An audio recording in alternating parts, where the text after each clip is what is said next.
Imagine a machine so fast that it could go more than twice the speed of sound and disappear before you could even notice its presence. So stealthy that no radar could detect it. So elusive that even missiles were left behind in an attempt to catch it. Now imagine another hastily created aircraft conceived in the heat of Soviet paranoia, built for a single purpose: to intercept the unknown during the darkest days of the Cold War. As the world held its breath under the threat of nuclear weapons, two metal titans cut through the sky in absolute silence. They were not just planes. They were invisible weapons, eyes that saw the unattainable and shadows that carried the tension of a world on the brink of collapse. On one side, the State Route 71 Blackbird, the pinnacle of Western engineering, a masterpiece of aeronautical engineering that flew higher and faster than any other aircraft on Earth. On the other side, the MiG-25 Foxbat, an urgent and brutal response from the Soviet Union, as fast as it was unstable, as imposing as it was contested. But this story goes far beyond numbers, technical specifications, and capability records. Behind each flight, there was an invisible war, industrial espionage, sabotage, false information, defectors, and decisions that could, at any moment, trigger a global collapse. Today, you will delve into the fastest and most secret confrontation in the history of military aviation. A duel fought at tens of thousands of meters of altitude, but planned in the basements of the intelligence agencies. Get ready, because the truth is about to break through the barrier of the unknown.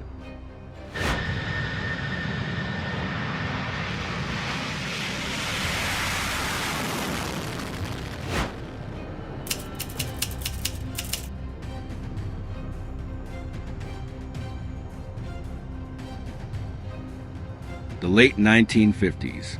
The world, still reeling from the scars of World War II, was dangerously divided. On one side, the Western Bloc, led by the United States, defended capitalism and liberal democracy. On the other, the Eastern Bloc, under the aegis of the Soviet Union, promoted communism. An iron curtain, in Churchill's words, had descended over Europe, and mutual distrust formed a thick atmosphere. The Soviet Union's launch of Sputnik 1 in 1957 was not just a scientific milestone. It was a threat that echoed through the corridors of the Pentagon and the White House. If the Soviets could put a satellite into orbit, what else could they do? The ability to launch an object into space implied, intrinsically, the ability to launch intercontinental nuclear warheads. Fear of a missile gap, an alleged Soviet superiority, had taken root deep in the American psyche. The United States response was multifaceted. The creation of NASA, the start of the space race, and a massive investment in intelligence. Reconnaissance flights with the U-2 spy plane, piloted by the CIA, began to penetrate Soviet airspace, capturing vital information. But the shooting down of France's Gary Powers U-2 in 1960 by an SA-2 guideline surface to air missile painfully demonstrated the limitations and vulnerabilities of this method. It was necessary to go higher, faster. It was necessary to become unbeatable. Information became the most valuable currency, the most lethal weapon in a conflict where direct confrontation between the superpowers would mean mutual annihilation for both sides. Seeing behind the Iron Curtain, anticipating the adversary's moves, became an obsession, and to do so, it was necessary to dominate the skies in a way never before imagined. It was in this context of fear, urgency, and technological innovation that a top-secret project, initially known as Archangel and later Oxcart, began to take shape in the secret rooms of Lockheed. A project that would give rise to a legend, the State Route 71 Blackbird.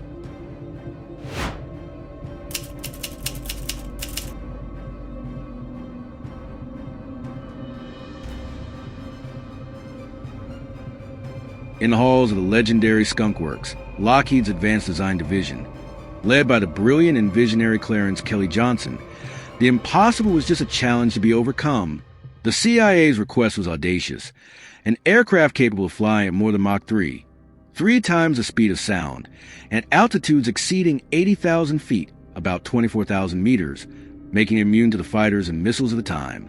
The result, the State Route 71 Blackbird, was not merely an aircraft.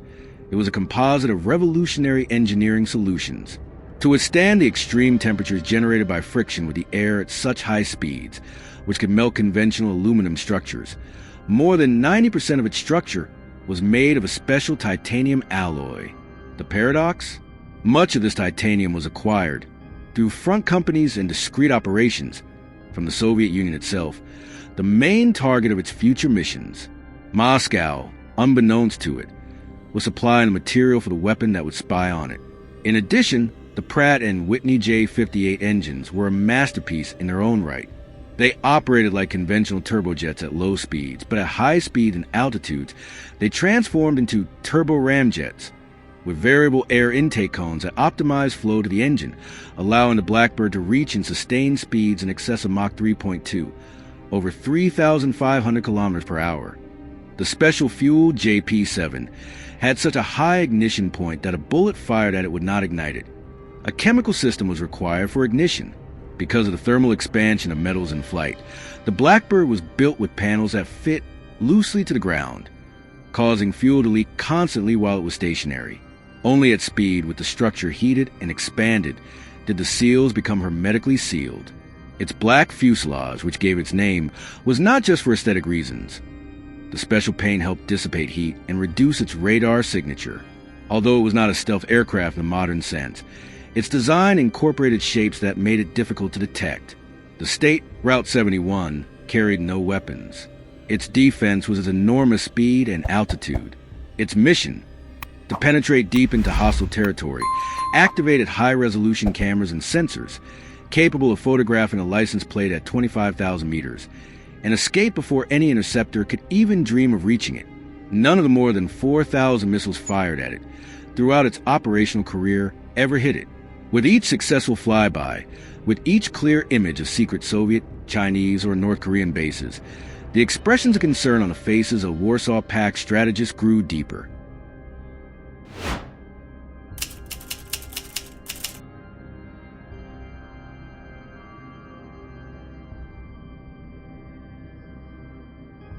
The specter of the Blackbird loomed large over Soviet intelligence. They knew of an American aircraft capable of violating their airspace with apparent impunity, photographing their most closely guarded secrets.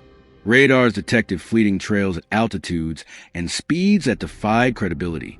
It was a technological humiliation and a grave threat to national security. The response had to be swift and effective. The challenge was thrown down to the McCoy and Gurevich Design Bureau, led by engineer Rostislav Belyakov. The Kremlin's order was unequivocal: create an interceptor capable of reaching, engaging, and destroying the State Route 71, and also stopping the then-planned B-70 Valkyrie supersonic bomber, which would eventually be canceled. Thus was born the McCoy and Gurevich MiG-25, codenamed Foxbat by NATO. Unlike the State Route 71, which relied on exotic and expensive materials such as titanium, the Soviets opted for a more pragmatic and industrially viable solution: nickel-chromium steel. Although it made the plane incredibly heavy, nearly 20 tons without ammunition, steel was robust, heat-resistant to some extent, and available in abundance. The Foxbat was a demonstration of brute force. Its heart was two gigantic Tamansky R-15B-300 turbojet engines, originally designed for high-altitude reconnaissance drones. These engines were capable of propelling the MiG-25's immense airframe to speeds reportedly of Mach 3.2 and altitudes approaching 27,000 meters. However, there was a cruel detail. As mentioned, fly at Mach 3 or above put extreme stress on the engines, overheating them to the point of self-destruction if sustained for more than a few minutes. Pilots were instructed not to exceed Mach 2.8 on normal missions. The MiG-25 was equipped with powerful radar for its time, the Smerch A, and armed with 4 huge R-40 or A-6 Acra by NATO air-to-air missiles, specifically designed to take out large, fast-moving targets such as the State Route 71 and bombers. It was a machine built for a singular purpose: to climb quickly, fire its missiles, and return. It was not agile, it was not versatile, but it was, at least on paper, frighteningly fast and powerful. The Foxbat was the embodiment of the Soviet design philosophy: robust functionality, even if at the expense of refinement. It was the only trump card Moscow believed it had against the American specter that haunted Soviet skies.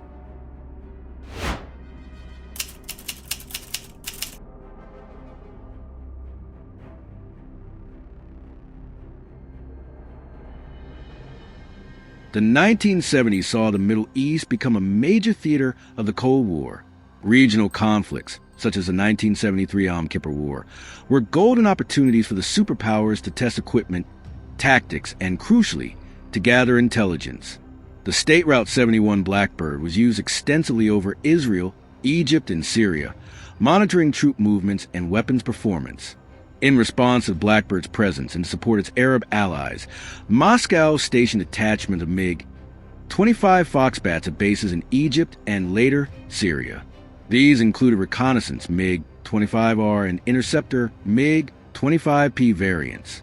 It was inevitable that at some point the paths of these two extraordinary machines would cross. There are multiple reports, some still shrouded in secrecy, of possible encounters. In March 1971, for example, over the skies of Israel or Sinai, an Egyptian MiG-25, possibly piloted by Soviets, attempted to intercept in State Route 71. The ground radar and the MiG's own radar locked on the Blackbird. The Foxbat's engines roared at full power, initiating a dangerous chase.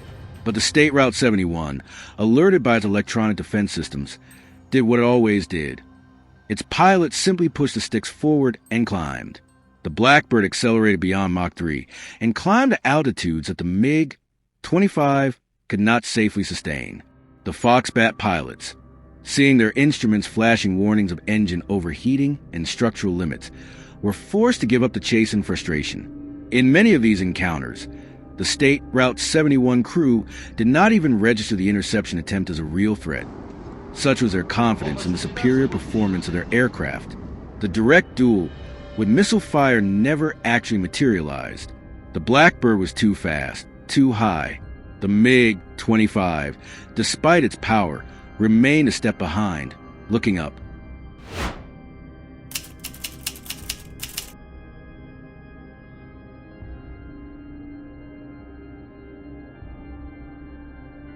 On September 6, 1976, a seismic event shook the foundations of world military intelligence.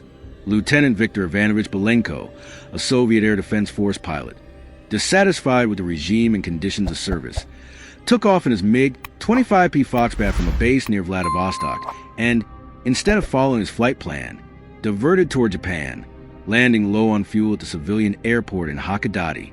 It was a priceless gift to the West, literally dropped from the sky. American and Japanese intelligence agencies were ecstatic. Finally, they would have a chance to dissect the feared Soviet interceptor piece by piece. The plane was meticulously disassembled and examined by experts from the U.S. Air Force's Foreign Technology Division, and what they discovered was in many ways shocking, but in a way unexpected. The MiG-25 was indeed capable of the speeds and altitudes that Western intelligence feared. However, its construction and technology were surprisingly crude compared to contemporary Western aircraft. It was constructed primarily of steel, not titanium as some analysts had suspected. Its avionics were based on vacuum tube technology rather than solid-state transistors, making the systems robust against electromagnetic pulses, but also heavy, bulky, and less accurate. The radar, while powerful, was less sophisticated than expected and vulnerable to electronic countermeasures. The engines, though powerful, had a short service life and consumed fuel voraciously. The Foxbat was not the technologically advanced fighter that the West had imagined.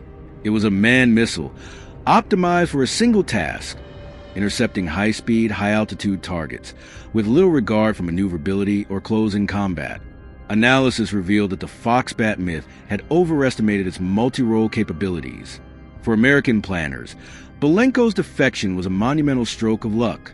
It confirmed that the State Route 71 Blackbird, with its cutting-edge technology, had always been several steps ahead. American superiority, once an assumption based on performance, was confirmed in concrete technical details that were painful to Soviet pride.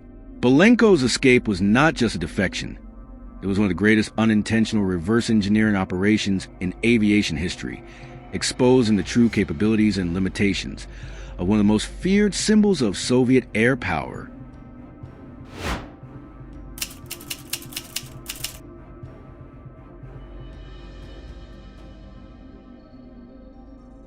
The state Route 71 Blackbird continued its strategic reconnaissance missions until its official retirement by the U.S. Air Force in 1990, with a brief return to service in the mid-1990s, and was finally decommissioned by NASA in 1999. In more than 3 decades of operational service, and despite more than 4,000 interception attempts, no State Route 71 was ever shot down by enemy fire. Its invincibility is a testament to its revolutionary design. Its retirement was due more to its astronomical operating costs and the advent of increasingly sophisticated reconnaissance satellites than to any threat it could not overcome. The MiG-25 Foxbat, despite its limitations, continued to serve with various air forces around the world for many years, and some variants may still be in limited service. It saw combat and conflict in the Middle East and other regions, but never achieved its primary purpose, to shoot down its rival, the State Route 71. Ironically, the greatest threat to the Blackbird was never the Foxbat, but rather budgetary decisions and the evolution of satellite technology. The most rapid-fire duel of the Cold War, therefore, was not decided by cannon fire or missile fire between these two incredible machines. It was a battle fought on engineers' drawing boards, in research labs, in the intelligence analysis rooms of the CIA and KGB, and in courageous forays into hostile territory. It was a war of innovation, of resources, and, crucially, of information. Ultimately, the true weapon that defined this silent confrontation was the ability to obtain and protect information. The State Route 71 was the ultimate collector, while the MiG-25, despite its best efforts, ended up having its own secrets revealed in embarrassing fashion. A legacy of ingenuity, espionage, and the relentless pursuit of technological supremacy in a world on the brink of collapse. And now, the question that hangs in the air: if these two giants of aeronautical engineering, the State Route 71 Blackbird and the MiG-25 Foxbat, could be recreated and equipped with 21st century combat and stealth technologies, who do you think would emerge victorious in a direct confrontation in today's skies? Would tactics change? Would speed still be the dominant defense? We want to know your opinion. Leave your comment below. And if you are fascinated by military stories and technology, then you know what to do. Leave your like, subscribe to the channel, and activate the bell so you don't miss any of our future content. Because here at Combat Zone, the truth always comes out. Until the next video.